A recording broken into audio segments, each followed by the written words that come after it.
जय हिंद दोस्तों, कैसे हैं आप सब। तो एक बार फिर से हम लोग का जो है थोड़ा टेक्निकल रीजन के रिगार्डिंग जो है हम लोग का एमपीएससी जेई का वैकेंसी आया है मैकेनिकल, इलेक्ट्रिकल और सिविल के लिए। सेल बोकारो का इससे पहले जो नोटिफिकेशन आया था उसके रिगार्डिंग मैंने वीडियो बना दिया था, है ना। आशा करता हूँ कि आप लोगों ने सभी लोगों ने बना था। इस बार सेल का जो है सेंट्रलाइज लेवल पर नोटिस आया था और वो भी जो जितने सारे 9 यूनिट है 9 यूनिट के खिलाफ जो है वहाँ पर आया था वैकेंसी, जो मैंने आपको बता दिया था। यहाँ पर जो वैकेंसी आई है वो एसएससी की वैकेंसी आई है। ये शायद 28 अप्रैल को ही 28 मार्च को ही सभी निकल रही थी। 18 अप्रैल तक शायद इसका फॉर्म भरने का डेट है। तो आज इसके बारे में जाने कि कितनी सीटें हैं और कैसे भरी जा रही है और कौन कौन, और इसमें जो है एलिजिबिलिटी क्राइटेरिया क्या रखा गया है और एज क्या है इसके रिगार्डिंग। ओके, और जो है हम लोग का जो है मैकेनिकल या फिर जो इलेक्ट्रिकल या फिर सिविल का है वो पेपर कैसा रहने वाला है और उसके रिगार्डिंग जो है यहाँ पर जो आप लोग का जो है सिलेबस क्या रहने वाला है। ओके, तो सभी चीजें एक एक करके देखेंगे डिटेल में थोड़ा। चलिए आइए देखते हैं। ये हम लोग का ऑफिशियल नोटिस आया एसएससी जेई एसएससी की तरफ से, है ना, भारत सरकार की तरफ से। यही हम लोग का जो है ऑफिशियल नोटिस आया है।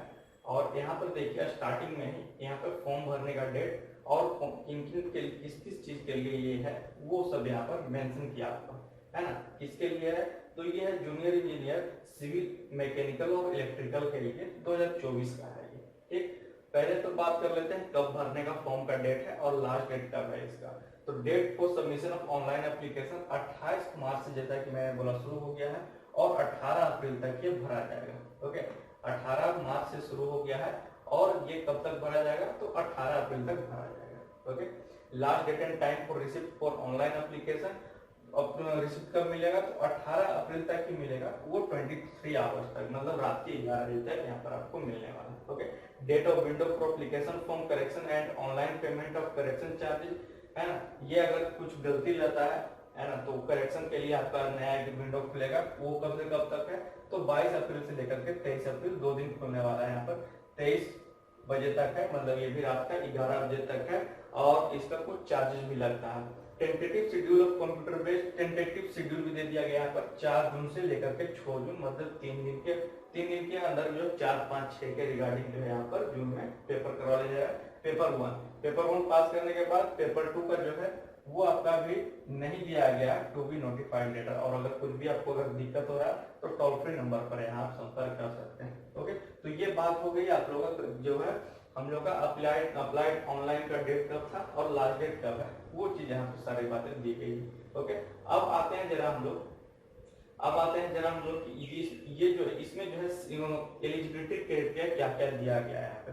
एलिजिबिलिटी क्राइटेरिया अगर बात करें, सबसे पहला जो है हम लोग का बॉर्डर रोड ऑर्गेनाइजेशन। ओके, ये किसका है तो बॉर्डर रोड ऑर्गेनाइजेशन है। जेई सी जो लिखा हुआ, सी मतलब सिविल और ई इलेक्ट्रिकल और एम से मैकेनिकल, तो ये जेई सिविल का भी है इसमें और जेई इलेक्ट्रिकल और मैकेनिकल का भी है। सिविल वाले में आपको क्या है तो डिग्री मांगा है civil engineering from a recognised university या फिर 3 year diploma in civil engineering, और इसमें साथ साथ और क्या है तो 2 साल का वर्किंग एक्सपीरियंस भी चाहिए। ओके, और अगर मैं बात करूं इलेक्ट्रिकल मैकेनिकल में तो इसमें भी डिग्री इन इलेक्ट्रिकल और मैकेनिकल चाहिए फ्रॉम रिकॉग्नाइज्ड यूनिवर्सिटी या फिर 3 year diploma in electrical automobile mechanical. Automobile को भी भरने दिया जा रहा है, कोई दिक्कत नहीं है इसमें। ठीक, लेकिन इसमें जो है जो अगर मैं बात करूं इसमें जो इलेक्ट्रिकल मैकेनिकल वाले में इसमें जो है 2 ईयर का एक्सपीरियंस चाहिए आपको। ओके, दूसरा जो है आपका जो है ब्रह्मपुत्र बोर्ड मिनिस्ट्री ऑफ जल शक्ति, है ना, ये सिविल के लिए सिर्फ, इसमें जो है कोई एक्सपीरियंस नहीं चाहिए। इसमें हम लोग का कहते हैं तो 3 ईयर डिप्लोमा, है ना, डिग्री को इसमें नहीं भरने दिया जा रहा है। एज जो है 30 ईयर तक दिया गया है जनरल का, है ना। ये सीडब्ल्यूसी सेंट्रल वाटर कमीशन का मैकेनिकल सिविल दोनों के लिए है। इसमें जो है आपका जो है इसमें जो है मास्टर डिग्री खोजा गया, सॉरी मास्टर डिग्री में बोल, इसमें बैचलर डिग्री खोजा गया या फिर डिप्लोमा चाहिए। ठीक, इसमें दोनों को दिया गया है और ये इसका एज कितना है तो 30 ईयर तक का। उसका CPWD central public works department electrical का है, सिविल का है, मैकेनिकल का इसमें पोस्ट नहीं है। ओके, तो इसमें ये चीज है और एज इसमें जो है 32 ईयर तक का। अगला बात करें central water and power research station, तो इलेक्ट्रिकल और सिविल इसी तरीके से सभी चीज दिया गया है।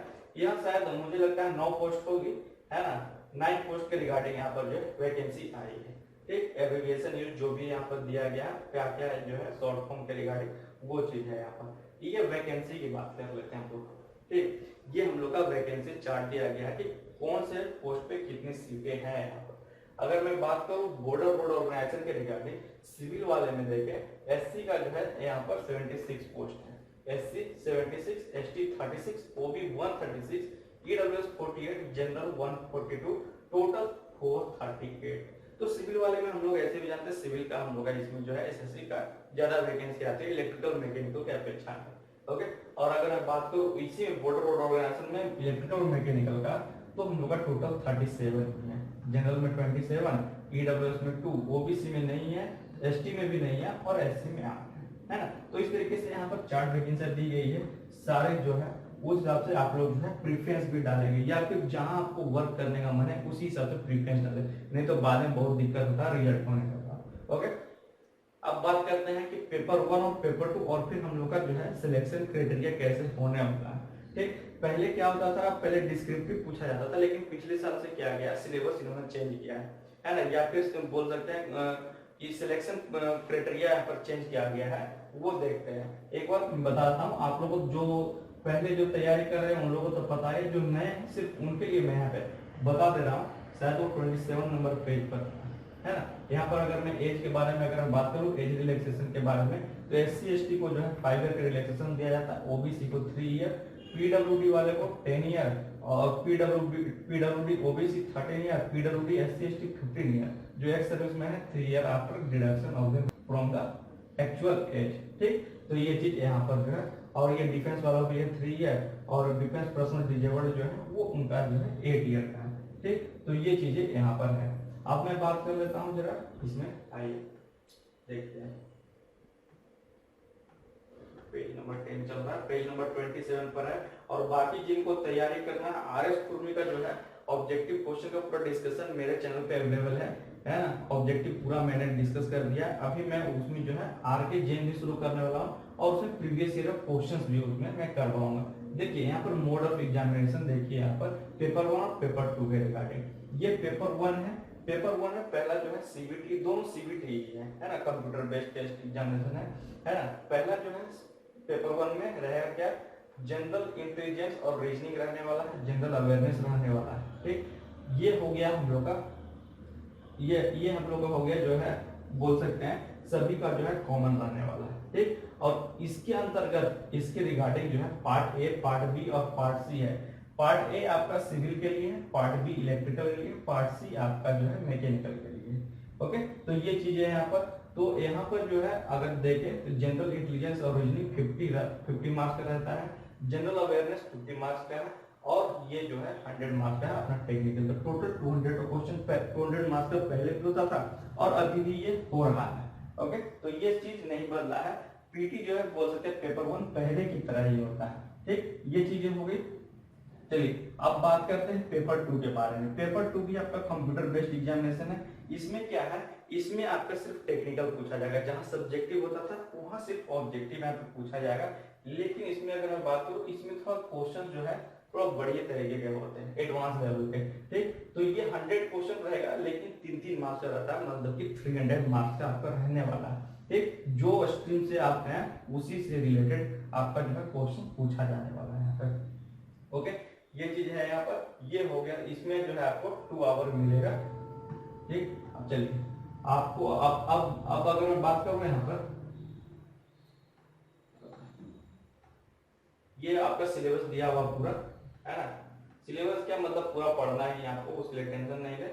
जो भी आपका जो ये पूरा सिलेबस यहाँ पर लिखा हुआ है, लेकिन जितना आप लोगों ने पढ़ा है डिप्लोमा या फिर बीटेक में सभी पढ़ना ही रहेगा, उसके लिए आप लोग निश्चिंत रहिए। ऐसा नहीं कि जो लिखा हो वही आएगा, उससे रिलेटेड सभी चीजें यहाँ पर सिर्फ टॉपिक दिया जाता है, वो सब्जेक्ट का नाम भी पूरा लिखा हो, उसके लिए आप लोग टेंशन मत लीजिए। देखिए यहाँ पर आते हैं मोड ऑफ सिलेक्शन के लिए। मोड ऑफ सिलेक्शन के रिगार्डिंग यहाँ पे आते हैं। पहले तो मिनिमम क्वालिफिकेशन पेपर 1 पेपर 2 के लिए कॉमन है, जनरल वाला में 30%, ओबीसी डब्ल्यूएस के लिए 25% और ऑल अदर कैटेगरीज के लिए 20% है। अगर इतना अगर ये मिनिमम क्वालिफिकेशन, मैक्सिमम भी जा सकता है लेकिन ये मिनिमम इतना लाना है। अगर मिनिमम इतना नहीं लाए तो पहले ही काम नहीं खत्म हो जाएगा। ओके, तो चलिए इसमें देखते हैं सिलेक्शन क्राइटेरिया कैसे दिया है कि based on the normalisation mark scored in the paper 1 that is computer based examination candidate will be shortlisted category wise to appear in paper 2 the marks of paper 2 will also be normalized if paper 2 is conducted in multiple shifts. However, the marks of the electrical and mechanical branches in paper 2 will be normalized by treating them as different shifts. है ना, पहले तो है क्या कि paper 1 में जब आप पास कर जाइएगा तो पेपर 2 के लिए आप एलिजिबल हो जाएगा, ठीक। और दूसरा क्या है कि पेपर 2 जो है अगर मल्टीपल शिफ्ट में हो रहा है तो नॉर्मलाइजेशन करके ये तो आप लोग का जो है वो होगा नॉर्मलाइज करके जो है आपका जो है यहाँ पर जो है मल्टीपल शिफ्ट में अगर होता है तो वहां पर जो है नॉर्मलाइज करके आपका मार्क्स दिखाया जाएगा। फाइनल सिलेक्शन जो होगा and allocation of post organisation office will be made on the basis of the performance of candidate in paper 1 and paper 2 and the preference of the post organization office exercised by them.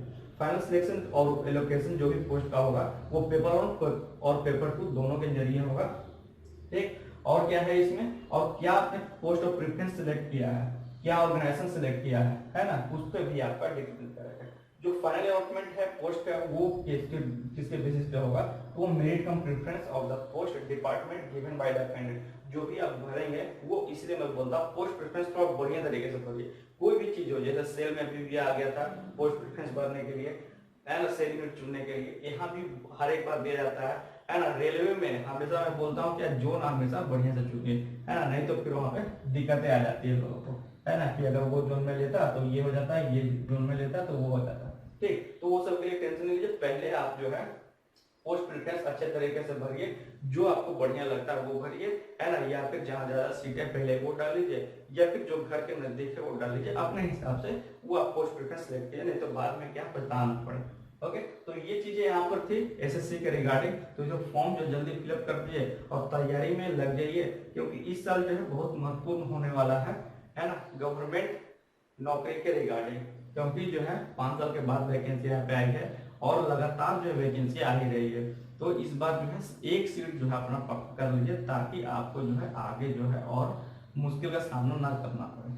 Okay, बाकी अगर किन्हीं को अगर कोई भी central या state government का mock test लगाना है प्रीवियस ईयर या फिर मॉक टेस्ट, तो मेरे वेबसाइट जो कि 2pif पर अवेलेबल है, 2pif.in पर अवेलेबल है आपका सभी स्टेट गवर्नमेंट का मॉक टेस्ट और आपके सेंट्रल गवर्नमेंट का मॉक टेस्ट, ठीक। तो आज के लिए इतना रखते हैं, फिर आगे नोटिफिकेशन मिलेंगे जो भी टेक्निकल का रहेगा। और बाकी जो है तैयारी करने के लिए ऑब्जेक्टिव क्वेश्चन, जैसे मैंने बोला कि आरएस खुरमी का पूरा मैंने कंप्लीट करवा दिया है, अब आरके जैन की तरफ प्रूव करूंगा, और प्रीवियस ईयर क्वेश्चन भी एसएससी और रेलवे के रिगार्डिंग जो है वो भी मैं करवाने वाला हूँ, क्योंकि आरआरबी जेई का भी नोटिफिकेशन जल्दी आएगा 2-3 महीने में, एज पर जो आरआरबी का कैलेंडर दिया गया। ओके।